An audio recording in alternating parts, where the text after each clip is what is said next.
Tere päevast, austatud kolleegid! Jätkame retoorikat, jätkame metafooriga.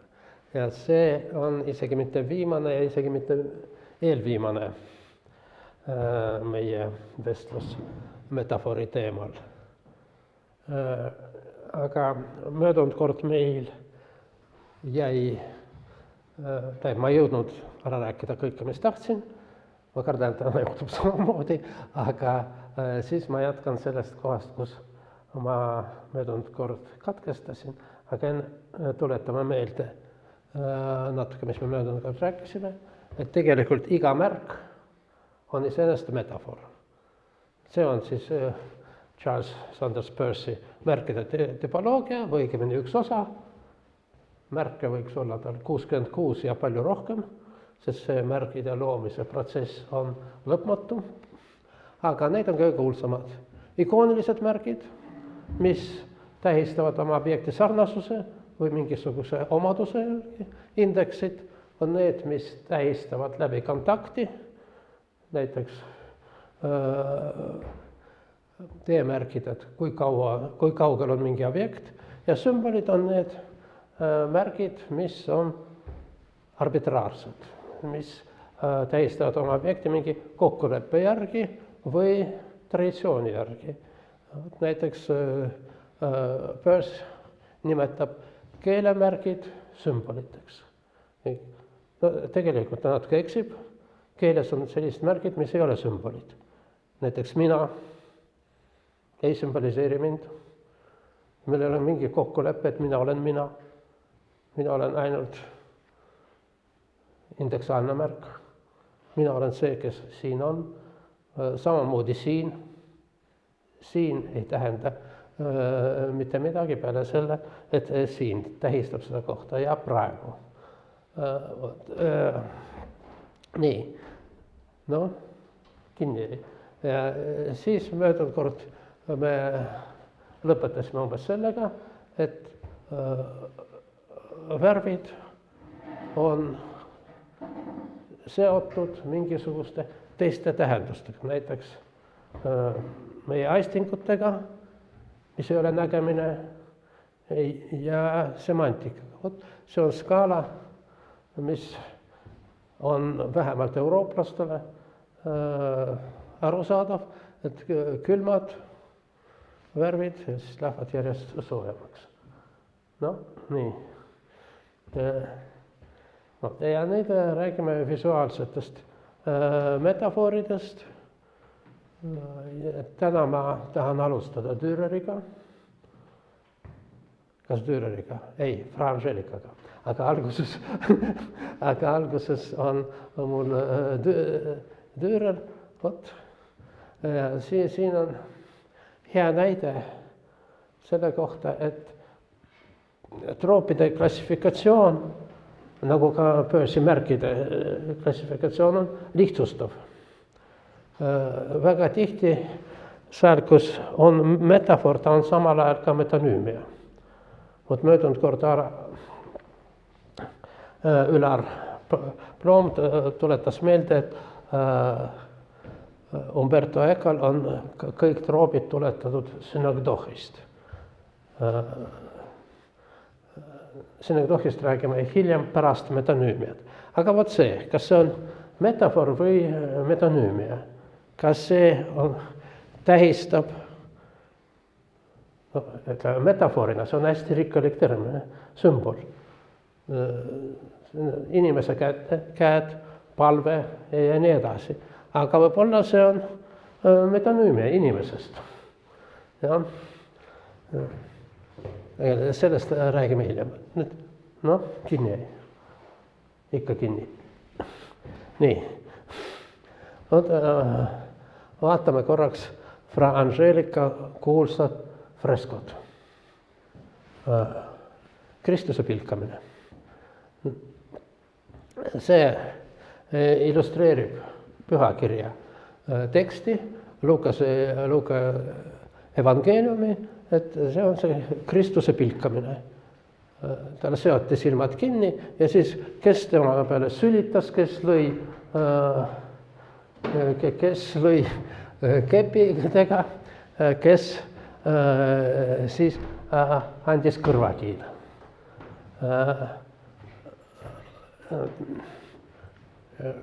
Siin istub Püha Neitsi Maarja, siin Püha Dominikus.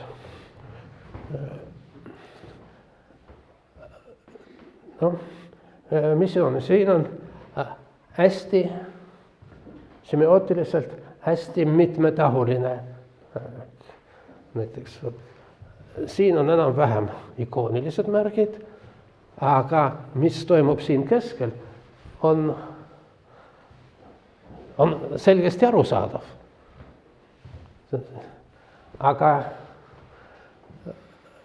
noh, kinni. Vot see osa siin.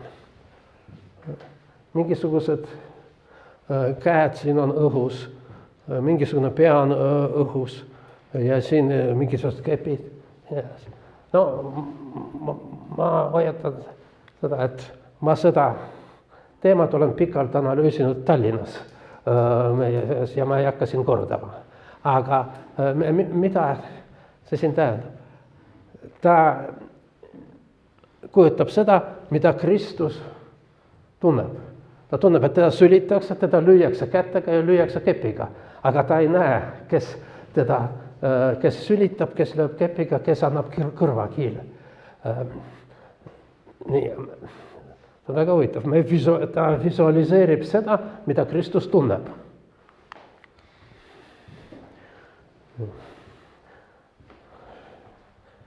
No,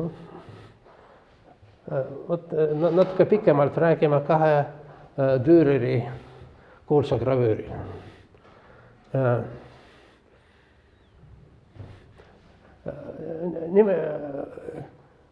Nimetused või pealkirjad on mitte Düreri pandud. See on kuulus tema afortide sari, mis on üsna enigmaatiline ja millele hiljem anti pealkirja. See siin on rüütel, saatan ja rüütel, surm ja saatan, rüütel, surm ja saatan. Ja, aga see on, no siin on natuke lihtsam, sest siin on kirjutatud melanhoolia, aga millegi pärast üks. Ja, vaatame natuke lähemal.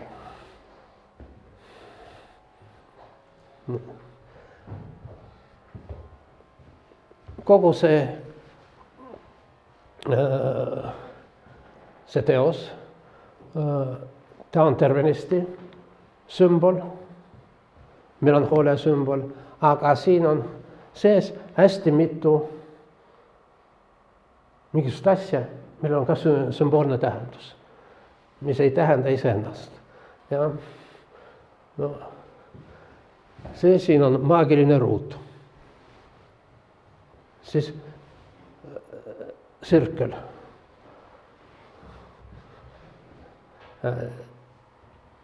Kaalud.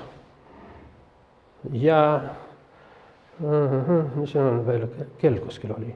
Kell. Kell ja eesti keeles see on ka kell. See on nagu kaks kella. Nii. Isegi mis see kõik, kuidas see kõik kokku sobitatud.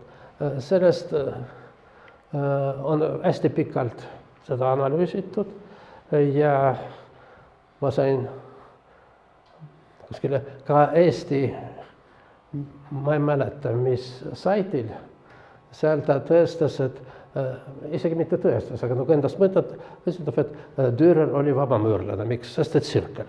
No, üldiselt see afort on palju varem, kui vabamüürlus tekkis, aga iga kord, kui me näeme sirklit, siis ei maksa mõelda, et tegemist on vabamüürlastega. Vot siin Tartu Raadi kalmistul on üks haud, kus on sirkel ja höövel. seal on puusepp on seal maetud, aga need vabamõõrlased olid kivisepad, mitte puusepad. Miks? No talle tundus, kes tegi seda havakivi, et see on hea mõte, paneme sirkli ja niimoodi höövel. Ma ei tea, kas eesti keeles see suurem höövel on ikka ka höövel. Vene keeles eristatakse, üks on rubanak, teine on fuganak, see on nimelt fuganak. Jah, no vaat. Nii, aga sirklil on siin sama tähendus, mis vabamõõrlastel. Et see on universumi harmoonia mõõtmine. Ja siin, kes see on? Kes on siin melankoolik? See on ingel. Aga seal on seanäoga langenud ingel. Ja siin on eriti huvitav see, et temaga on seotud valgusallikas. No, seal Tallinnas meil on pikalt me rääkisime valgusest ja pimedusest. Kas pimedus on allikas? Siin seda ei ole. Ja huvitav, et seda pilti nime melankoolia kannab see saatan, aga mitte ingel. Aga no, selles on selline kristlik mõte, et see melankoolia on patt.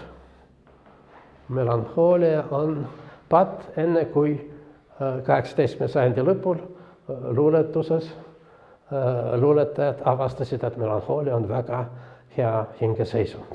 Vot ka Karamzinil on isegi luuletus. Melanhooliku kevadlaul. Ja, et see melankoolia on selline hingeseisund, mis lähendab siin loodusele.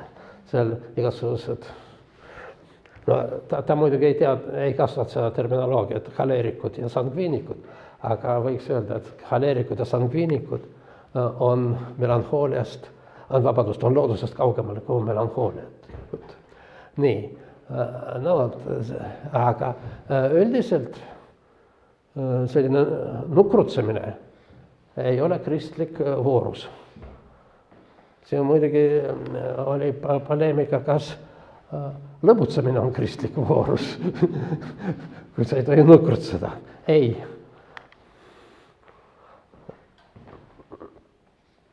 Vot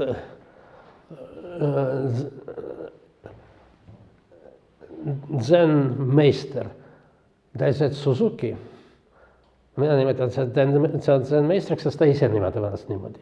Aga näiteks Rein Raud ütleb, et see on kõik fake, sest ta kirjutab inglise keeles. No, aga ta ütleb, et üks minu lemmiktraktaat temast on zen ja vehklemine, mis algab suurepäraselt, et kuna ta vehklemist mitte midagi ei tea, aga ta teab midagi zenist, siis ta võib kirjutada ükskõik millest. Ja samamoodi ta võiks seda nimetada zen ja teekunst või teetseremoonia kunst. No vot, aga põhiline idee, ütleme zenil, et siis nagu sul ei ole nagu sellist endal olemist. Kui on vaja, sa oled kõva. Kui oled vaja, sa lõõgastud. Sõltuvalt olukorrast.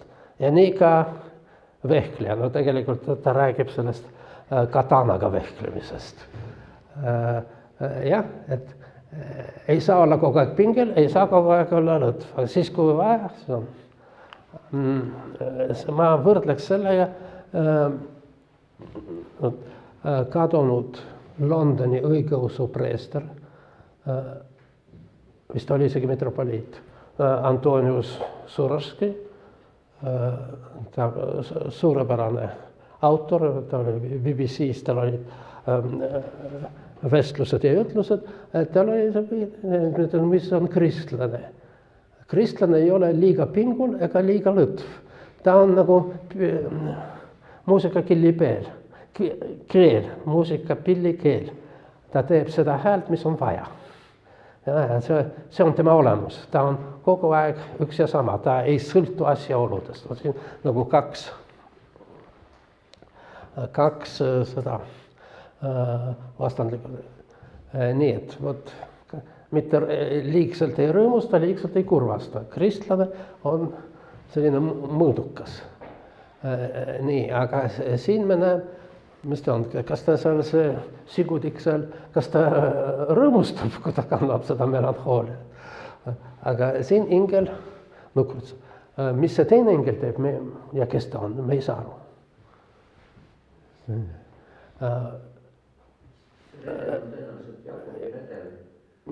Ei ole, sa vaatad, see on võimatu redel. Ta on mõlemat pidi. No ta lämmas, jah. Ta on... Jakobi redeli peal on ingel täis. No ja, ei... Too läheb taevasse, see ei tea, kuhu läheb. Ja see on, ma ütleks, see on Escheri redel. See on võimatu redel, sellist ei saa olla. See on tükk aega enne Escheri, ta on, nagu me näeme seda redelit mõlemalt poolt. Kindlasti on siin see loomingu aspekt. Loomingu. Ja loomingu ja melankoolia küsimus. No kes siin midagi loob? Siin on midagi loodud juba, taotud, jah. Aga ta on midagi teinud, aga saab aru, et kõik on jama. Kõik on see, nagu ütles eesti keeles vist kogu aja raamatus, jah? Kõik tühi askeldus. Sellepärast see siis sigutik ütlebki, melankoolia. Ta proovis seda, aga nii väga ei jõudnud. Nii, see ei ole nii lihtne siin. Nii, võta nüüd natuke edasi. No, kuidagi täna väga halvasti läheb edasi. Maagiline ruut. Te saate aru, mis on maagiline ruut. Summad on ühes. 34 peaks olema summas. Siit ja veel see keskel on, ta teeb veel suures maagilises ruudus väiksema. Ja ta läks siin midagi sassi ja ta parandas. Et saaks, et oli vaja, et siin oleks 1514, see on samas ka selle teose datum. No, mis kasu on sellest puldist, kui ta ei tööta, siis ma parem. Jah, võt siin tavaliselt ta paneb monogrammi AD ja datum. Aga siin datum on selles maagilises ruudus.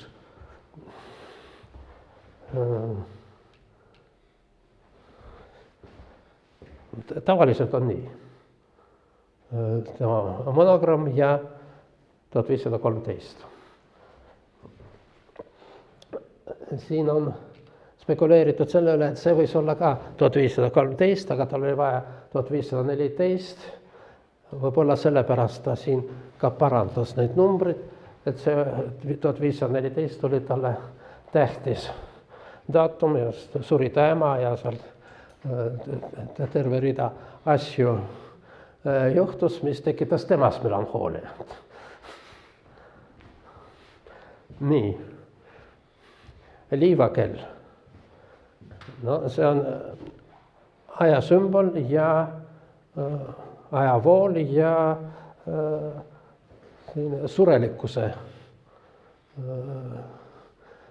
sümbol. Aeg möödub ja ta saab otsa. Kultuurisemiotikas ma rääkisin sellest, et on olemas mitu ajamudelit, aga 2 on põhilist. Tsükliline ja lineaarne. Aeg tuleb tagasi või siis aeg läheb, vot siin metafoor on tavaliselt ajavoog, mingi jõgi. Ja mõnes variandis, et see ei ole lõpmatu, aga siin lõpeb kuristikuga. Aga nii, aga igatahes see on see aeg, mis võib lõppeda. Aga tsükliline aeg võib mitte lõppeda. Ja ütleme, metafooriline iroonia seisneb selles, et siis, kui Euroopas domineeris tsükliline ajaarusaam, seal oli kell näitas lineaarset aega. Jaa, no võis küll, aga ta siin saab otsa ja kõik. Sama oli ka veekeel.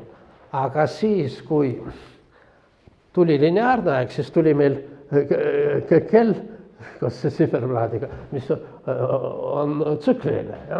Siin nagu, ma ütleks, selline kultuuriline iroonia. Nii.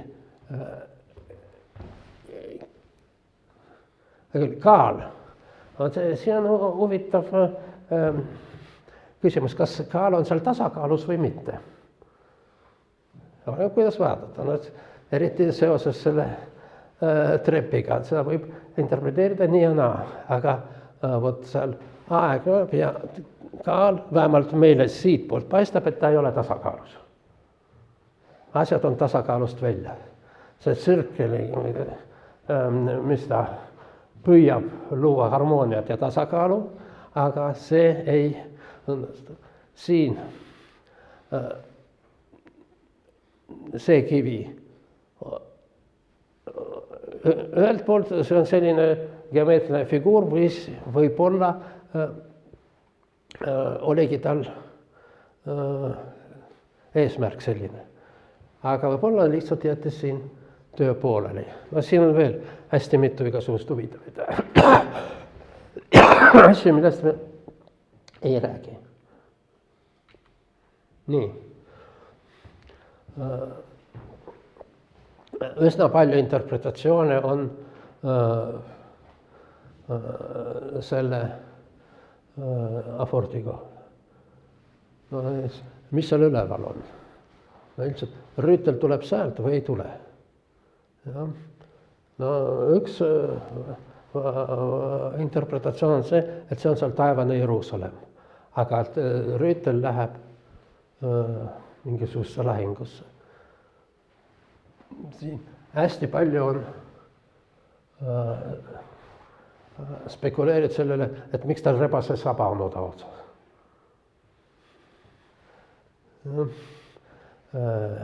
Nii, siis surm samamoodi ratsutab, aga tal ratsu poos on hoopis teine kui rüütlil. Rüütel ei vaata paremale ega taha, taga teda ähvardab saatan, tema kõrval on surm, surm näitab talle, et armuline härra, su aeg on läbi. Praktiliselt liiva on väga vähe jäänud. Siis koer, kes ta on siin, ta on surma ja rüütli vahel ja koer nagu rüütel ei vaata kõrvale, ei vaata nende ohudele, aga on sihikindel. Kas see on pildi osa või mitte? Ja ta on seotud surmaga. Niisiis, see surm on siin, kuidas seda tõlgendati? No üks variant, et see Erasmus Rotterdamis raamatu kristliku rüütli käsiraamat.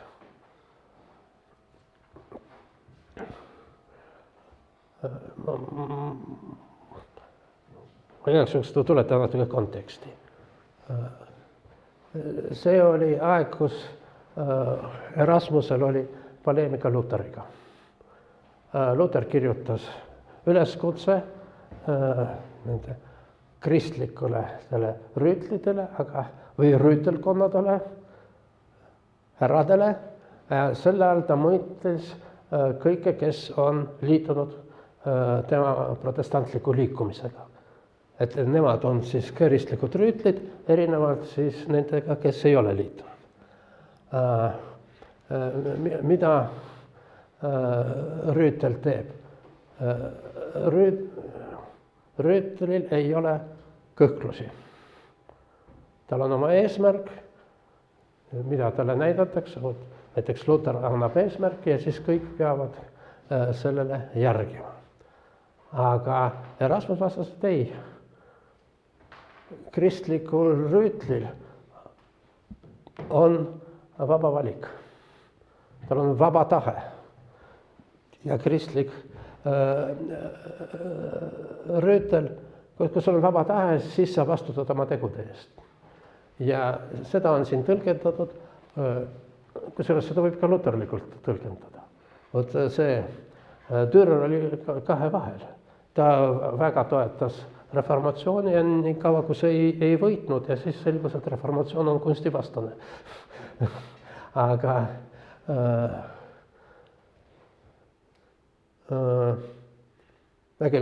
reformatsioon on keerulisem, see ei ole niimoodi kunstivastane, ta oli kirikliku kunstivastane. Ja näiteks madalmaades sellel oli kahetine mõju. Madalmaa kunst oli sellel ajal 16. sajandi alguses, ütleme, maailma tipul. Seal mitte ainult kvaliteedist, aga on arvutatud, et sellel alal maaliti rohkem pilti kui ülejäänud maailmas kokku. Ja kusjuures väga kõvasti rohkem. Nii. Aga siis sellest madalmaade põhjaosas võitis reformatsioon, kalvinism, üsna range, kirikust visati kõik välja, kirikud olid tühjad ja mis tegid kunstnikud? No alguses nad nukrutsesid nagu tohingal, aga siis hakkasid maalima olmekunsti ja see oli madalmaade kunstina suurepärane renesans. Aga mis seal lõuna pool oli, mis on praegu Belgia vähem, seal jätkus katoliiklus ja jätkus religioosne kunst. Aga seda ei olnud nii palju, kui seal praeguse Hollandi territooriumil. Nii. See on huvitav, kui räägime nendest protestantlikutest aladest, siis üks minu meelest parim kunstnik, Vermeer oli katoliiklane. Aga mis ta tegi? No mis ta tegi siis? Tüdrukud, kes vaatab aknast, siis aga kuidas ta seda tegi? Ta tegi seda sellise täpsusega ja hingelisega, et sellele on võrdsed. Nii, no vot, niisiis. Meil on siin probleem, mis siin on? Sellel afortil olid mitu huvitavat interpretatsiooni, kaasa arvatud doktor Höbels. Ta ütles, no et elementaarne, see on ju, kõik saavad aru, et see siin on Führer. Seal on sagased vaenlased, juudid, ameeriklased ja nii edasi. See on see saksa rahvas, kes on talle truu ja nii edasi ja ta läheb. No, ei ole halvem interpretatsioon kui ükskõik milline teine.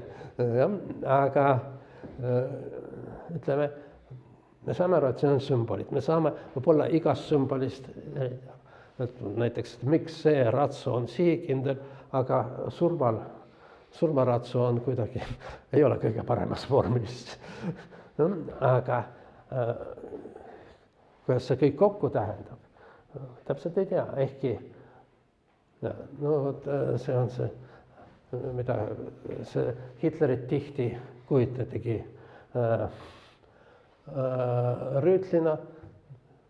See on kuulus pilt, sellest on tehti postkaart Lansinger, Hubert Lansinger. Kui te guugeldate Hubert Lansingeri, siis ta on kuulus ainult selle pildi pärast. Nii. No, sellest on Magritte. Ütleme, see on nagu esimene samm. Ja saate aru, et see ei ole piip. Mis see on? See on piibu metafoor. See on piip, kusjuures ütleme, see on ikooniline märk, jah. Piip on väga realistlikult kujutatud. Piip oleks väga rahul sellise portree pärast. Nii, aga see on ka Madrimaal. See on see inimene, kes vaatab seda pilti, mis ei ole Piip. Aga see ei ole maal, see on foto. See muuseumis on jah, ja. No palju lõbusam kui Dürer ja selgem. No, on ta veel selline maal. Et seal ei ole Piip, see ei ole Piip, aga see on siis Piip, aga see ka ei ole Piip. Aga see on rohkem Piip kui see.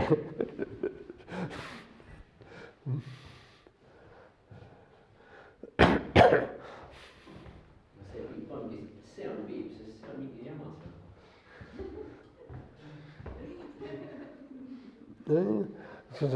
Kas see on seesama Piip, vist ei ole. Need värvid on teised. Kusjuures see Piip, mis on maali peal, on palju realistlikum kui see, mis on nagu peaks olema originaal.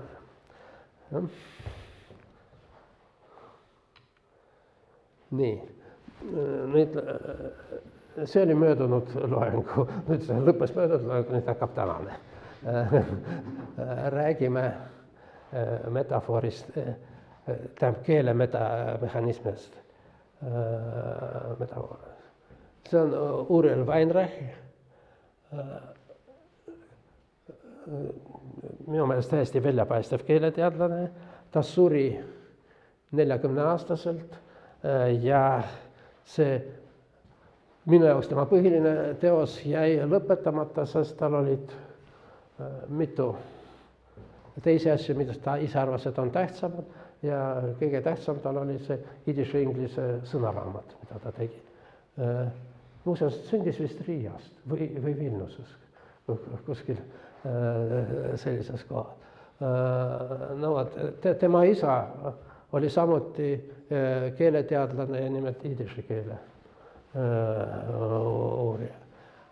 No, Weinreich on kuulus ennekõike kahe asja pärast, selle leksikograafia pärast ja sotsiaalse lingvistika, kus Leibov on tema õpilane. Aga minu jaoks mulle kõige säravam tema teos on Explanation in Semantic Theory, kus ta lähtub Chomsky's ja Katz-Fodorist, nendest kohe räägib, ja tema üks oluline asi, mida ta näitab seal, et metafoor ei ole keele rikkumine, vaid keele korrapärane mehhanism. Vot see lähtekohaks on Chomsky kuulus lause, värvitud rohelised ideed magavad raevukalt, ja mida Chomsky ütleb, et see on vale lause. Ei, vabandust. Chomsky ütleb, et see ei ole vale lause, ta ütleb, see on suurepärane lause, aga mõttetu. Weinreich näitab, et see on mõttekas. Ja? Miks siin on ideed ei saa magada, sest ideed on elutud, aga magada saab elus olend. Ja Weinreich, ta kirjeldab mehhanismi, mis on tunnuste ülekandmine. Räägime natuke sellest.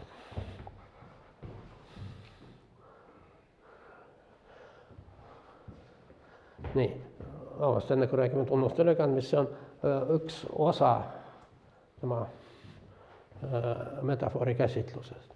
Esiteks, tunnused kantakse üle ühest lingvistilisest objektist teisele, siis on semantiline kalkulaator, mis kalkuleerib seda, mis tähendus on siis lõpptulemus, ja kolmas on tõlgendusreeglid, et mida siis kuulaja või lugeja kalkuleerib. No ilmselt tal on see semantiline kalkulaator implitsiitselt temas olemas. Niisiis, vot see Chomsky kuulus raamat, algusartikkel pärast raamat, süntaktilised struktuurid, tema võrdleb kahte lauset, Colorless Green Ideas, sleep furiously, täiesti okei inglise lause, aga mõttetu. Aga furiously sleep ideas green colorless on mõttetu ja vale. Nii, ja siis see oli Chomsky idee, et grammatika peab kirjeldama kõik õigeid lauseid ja mitte vaadata, kas nad on mõttekad või mitte. Chomsky õpilased, Gerald Katz ja Jerry Fodor kirjutasid 1963. aastal avaldasid artikli ühe semantilise teooria struktuur, kus nad näitasid, et sellised laused keeles on reeglid, mis blokeerivad selliseid lauseid. Tähendab, et semantikal on samasugused reeglid nagu syntaksil. Ja Chomsky 65. aastal, võib-olla tema parim raamat, syntaksi teooria aspektid, ta nõustub Katz ja Fodoriga ja arendab edasi, mida siis Katz ja Fodor tegid.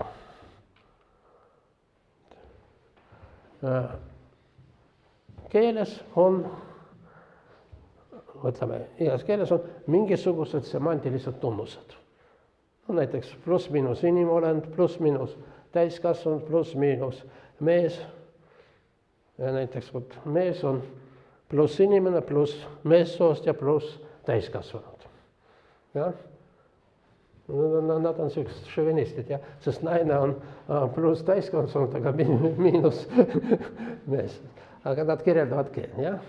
Ja siis poiss pluss meessoost, aga miinus täiskasvanud. Või miinus küps. Ja? Tüdruk üldse, et ainult miinused. Miinus täiskasvanud ja miinus mees. Ja? Aga laps, ta ei ole täiskasvanud, aga see sootunnus, tal ei ole väljendatud. Ja nii siis ei ole pluss, miinus ja null. Okei, ja nüüd, ma ei mäleta, kas ma panin selle slaidi? Ei pannud. Nii.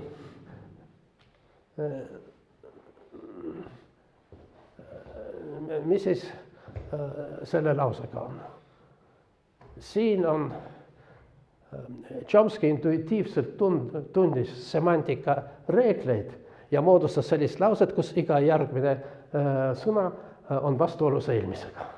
Kui nad on värvitud, siis nad ei saa olla rohelised. Kui nad on rohelised, siis nad ei saa olla ideed. Kui nad on ideed, siis nad ei saa magada. Kui ta magab, ei saa magada raevukalt. See tähendab, et Chomskyl intuitiivselt olid need kõik reeglid olemas. Aga ta spetsiaalselt neid rikkused näidata, see on keeleliselt okei. Aga keel tegelikult punnib vastu. Nii. No vot, nii siis. Kui sa oled idee, siis sa ei saa magada. Ja see on täpselt nii, kus mul siin on? Slaid läksid sassi, okei. Niisiis, idee ei saa magada, sest idee ei ole elus olend, ei ole elus, aga mis ütleb see Weinreich? Et sellises konstruktsioonis semantiline kalkulaator projitseerib seda siia. Siis idee on korraga nii mitteelus ja plusselus. Ja kui ta on mitteelus, ta ei saa magada, kui ta on plusselus, siis ta võib suurepäraselt magada. Nii.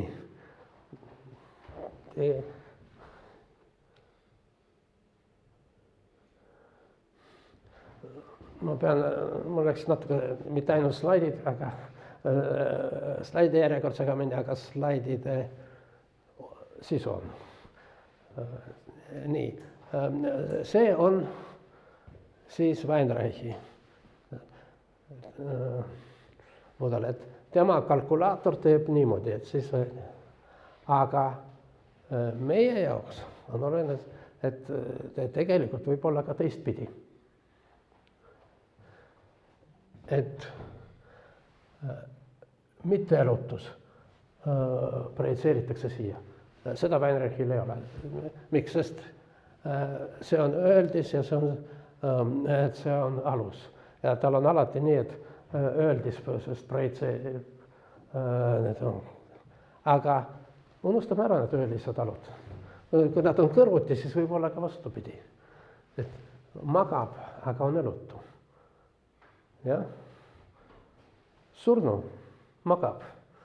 Aga surnu, kas surnu on elus või mitte elus? See on hea küsimus. See on tõesti hea küsimus. Ma mõtlen, kuskil 70. aastatel minu sõber, kes oli seal õigeusu kirikuga seotud, seal ühe maakonna preester saatis suur traktaadi sellest, et kuidas enne matmist tuleb tuvastada, kas ta on elus. Kaasa arvatud, ta mingisuguse rauduraga pidi läbi torkima. Mis oli täiesti absurdne, sest Nõukogude Liidust ei tohtinud matta ilma selle riikliku tunnistuseta. Ja? Aga see mõtles niimoodi, mõtles loogiliselt. Paber on paber, aga igaks juhuks torgiks läbi. Suurepärane idee, äkki ei olnud surnus, aga sa torgitad jälle. No siis juba kõik, siis võib matta. Ja, no, küll, aga no, siin keeltes on erinevus.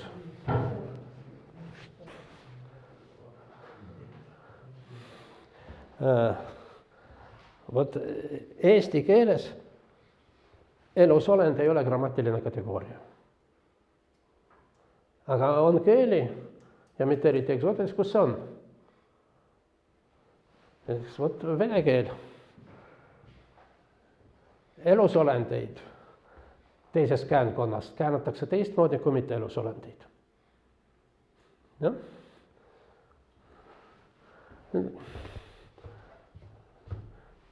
Mulle meeldib vene keelet kirjutada ladina tähtedega.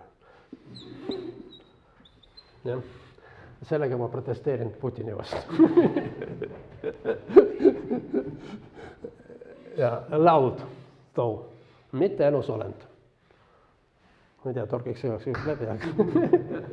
Nii, aga ratsu, konn on elusolend. Ratsu on meessoost või? Enam-vähem, jah, aga tegelikult see ei ole oluline. On oluline, et ta on elusolend. Niisiis, kui seda käänatakse, siis no, see on siin nominatiiv. Aga kui on akkusatiiv, siis mida ma näen?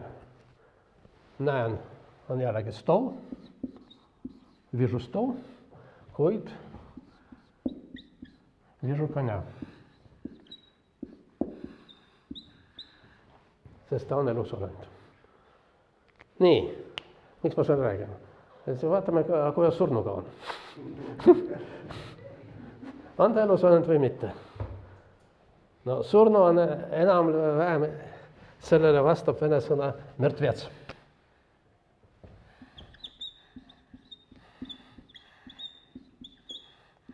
Surnu. Ja ole lahke, вижу мертвеца. Mrtvetsa. Siis teine on pakojnik, ütleme rahunukene.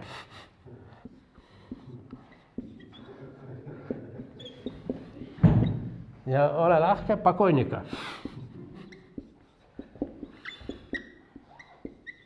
Siis on erinevad viisid, kuidas inimene saab pakojnikuks. Näiteks ta upub ära, siis on utoplenik. Ja siis on jällegi utoplenika. Ta võib ülespoole olla, siis повешенный, visilnika ja nii edasi. Ja lõpuks on trup. Ja вижу trup. Nii, et need on siin. Aga vot laip on laip. Trup. No,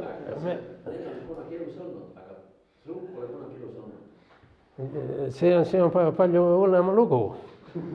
See trupp ei figureeri folklooris mitte kunagi. Aga need kõik on ja need on kahtlased tüübid. Jah, vot need Пушкин утопленник. Прибежали в избу дети, в торопях зовут отца, тятя в наши сети, mертвеца. Ja siis see, nad püüdsid seda mертвецы välja ja siis see hakkaski käima neil. Ja, vot on olemas selline, see ei ole Vene spetsiifika seal, Balkanitel on need palju aktiivsemad, need tüübid. Ja, vot, aga ka Vene folklooris nimetatud заложный покойник. No mida see bukvalselt peaks tähendama, et panditud surnud. Aga siin заложный, siin on ka rahvalik etsemoloogia, ta on ложный, ta on vale. Aga ta on panditud surnud ja need on väga ohtlikud. Siis igasugused vampiirid, need on kõik surnud, nad kõik aga see trupp kunagi ei käitu niimoodi kahtlaselt. Daniel Harmsil on lugu Staruha. No, selline. Daniel Harms on aberiuutil selline nagu Vene absurdkirjanik. Algab sellest, et seal muidugi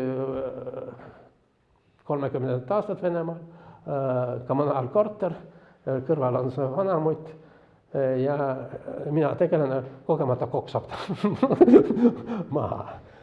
Ja siis veel teine mees tuleb, aga midagi, räägib mingi jama selle mõttega on. Ja siis ta läheb korraks välja, tuleb tagasi, see vanamutt on muutunud oma positsiooni. Ja siis ta mõtleb, et väga vale on neid pakojnikud nimetada pakojnikuteks, rahunikes. Need oleks õigemini nimetada bespakojniki. See tähendab, et pahanduste tegijad. No, tülinorijad, bespakojniki. Nii.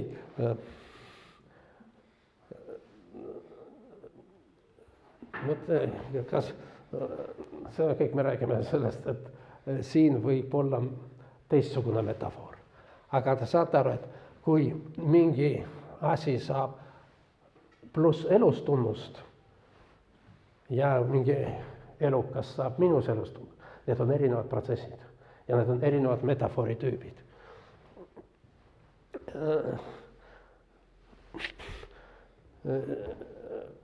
Siin on nagu kaks asja korraga.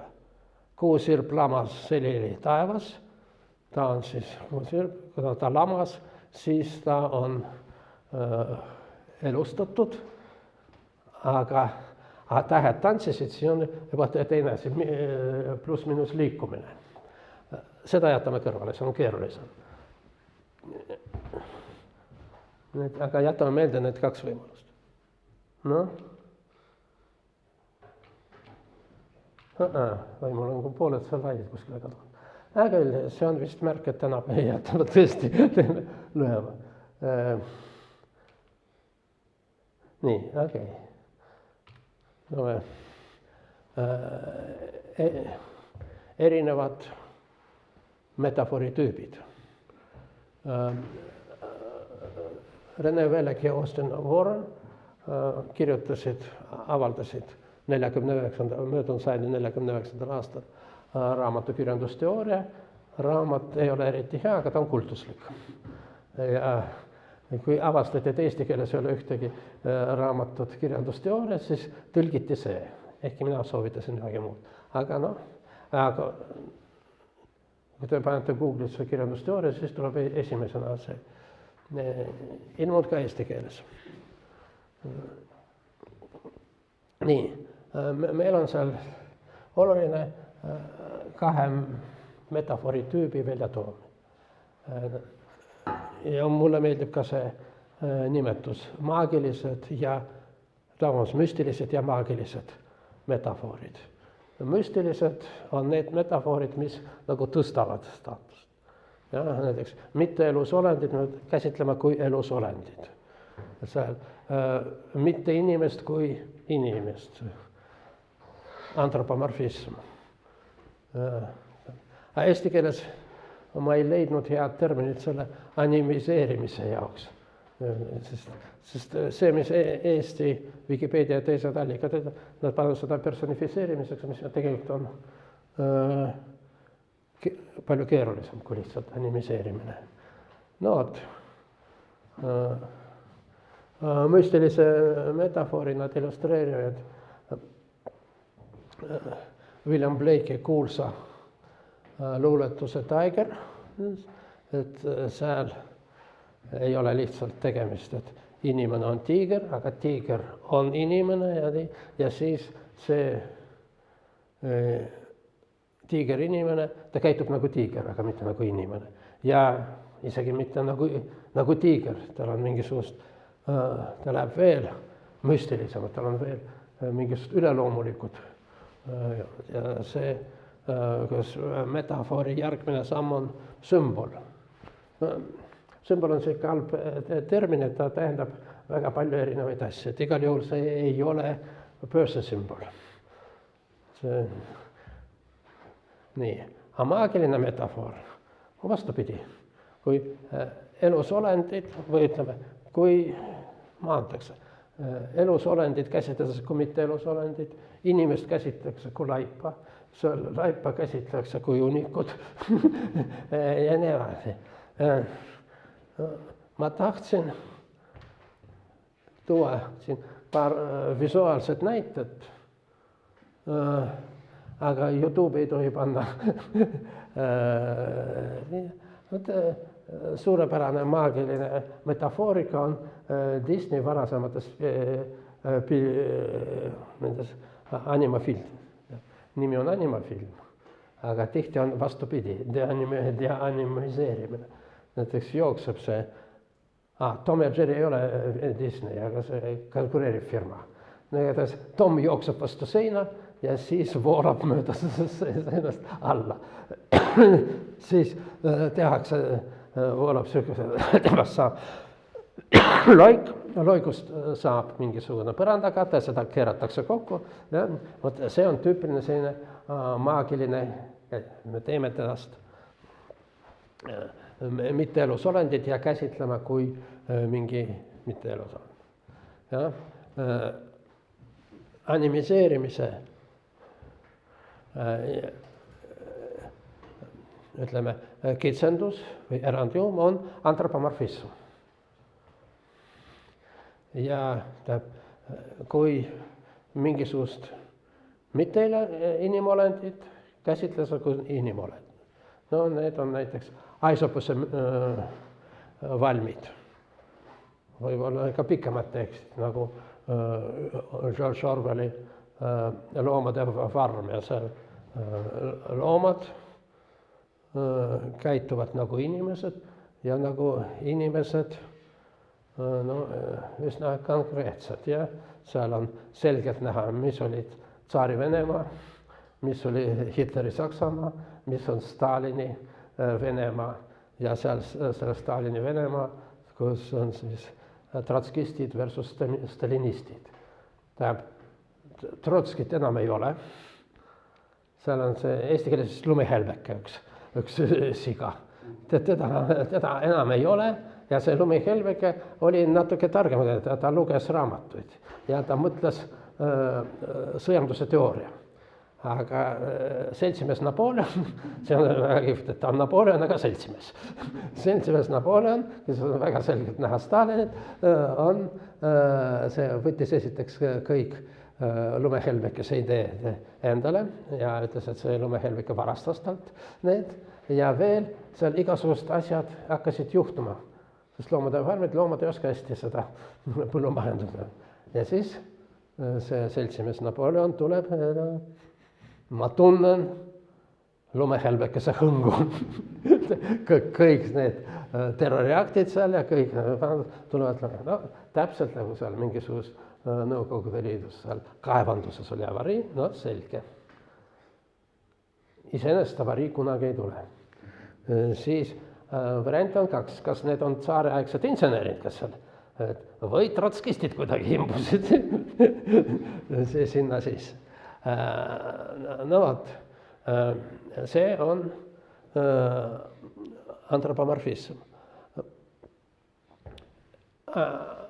Animism ja antropomorfism see ei ole puhtalt sellised, ütleme, keelefiguurid. Kui me vaatame eri rahvaste müüte ja folkloori, siis meil on raske aru saama, kas see on seal metafoorid, ütleme niimoodi, kas tegemist on meie jaoks tavapärase maailma, mida kirjeldatakse metafooride abil, või on tegemist sellise maailmaga, mida kirjeldatakse mitte metafooriliselt, lihtsalt see maailm ongi selline, kus laibad jooksevad ringi, seal laeva, kogu maailm on hingestatud. Seda tihti ebatäpselt antropoloogias nimetatakse animismiks. Igal pool on hing. Ja siis, kui me loeme neid teksti, me ei saa aru, kas see on siis meie normaalne, jutumärkis normaalne maailm, mida kirjeldatakse metafooride abil, või see on selline maailm, mida kirjeldatakse normaalse keele, seal ei ole mingit metafoore. Ja samamoodi antropomorfismiga. Väga paljudel rahvastel, no ütleme, mida me täpselt teame, see on Inda-Euroopa rahvad. Oli alginimene, Purusha, ja temast on tulnud kõik. Või seal, aga näiteks ka Schumeri mütoloogia. Nii et kui me näeme seal looduses ja siin igal pool maailmas selliseid, me kirjeldame looduses või maailmas asju kasutades inimese oma termineid, mida kirjeldaks tavalist inimest, siis võib olla metafoor, aga võib olla lihtsalt täpne kirjeldus selline maailmavaade.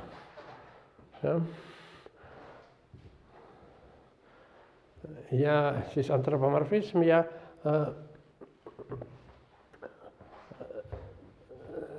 selle on personifikatsioon. Nii, aeg hakkab otsa saama, siis natuke räägime mittemetafooridest. Inglise keeles need kaks lauset, kassid ajavad taga iirt ja iir ajab taga kassi, need on ühemõttelised. Ehk olla,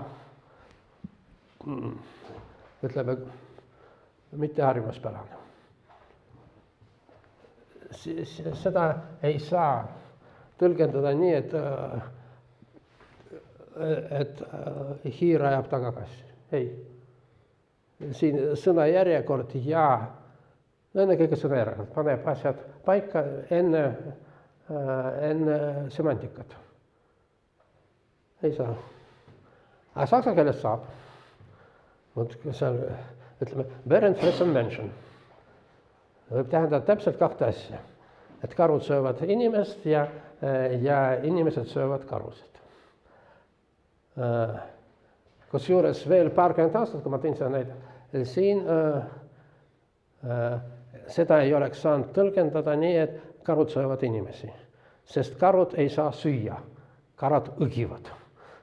Aga nüüd keel on vahepeal arenenud ja ma guugeldasin, mõlemad on täiesti okei. Ehkki see on siiski normaalsem, et Berend Fressen Menschen.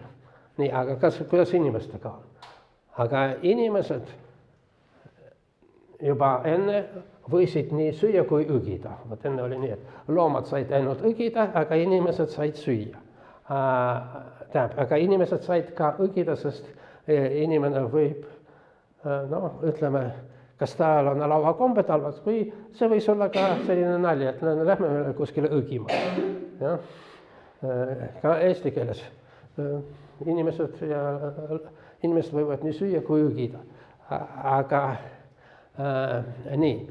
niisiis, see lause veel mõnikümmend aastat tagasi võis tähendada nii seda, et karud söövad inimesi, aga see võis tähendada ainult vastupidiselt nagu inglise keele loogikale, et inimesed söövad karu. Sest et asja on see, et essen võivad ainult menschen. Jah, vene keeles on samamoodi kui saksa keeles sõna järjekord ei ole määrav. Et mat любит дочь, kes keda armastab. Mõlemat pidi võib olla. Ja? Muidugi siin normaalsem on see tõlgendus, et ema armastab tütart. Aga miks see on normaalsem? Sellepärast, et formaalselt keele seisukohalt on ükskõikus.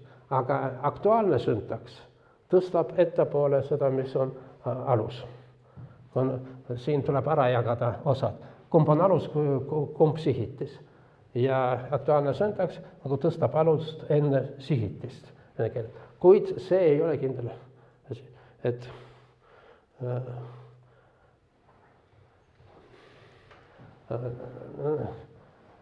näiteks on mingisugune kontekst, küsitakse tütart, kas armastad tema ema? Ta ütleb, loomulikult. Mat любит дочь, sest tähendab, et tütar armastab ema. Ja? Aga siiski aktuaalse süntaksi kohal need on nagu pigem nagu inglise keel. Mida ma tahan siin öelda? Et siin Weinreichil on õigus. Süntaktilised reeglid on ennesemantilisi. Vähemalt tõlgenduse puhul. Okei, siis sellega me täna lõpetame. Ja ma jõudsin õigel ajal. Nii.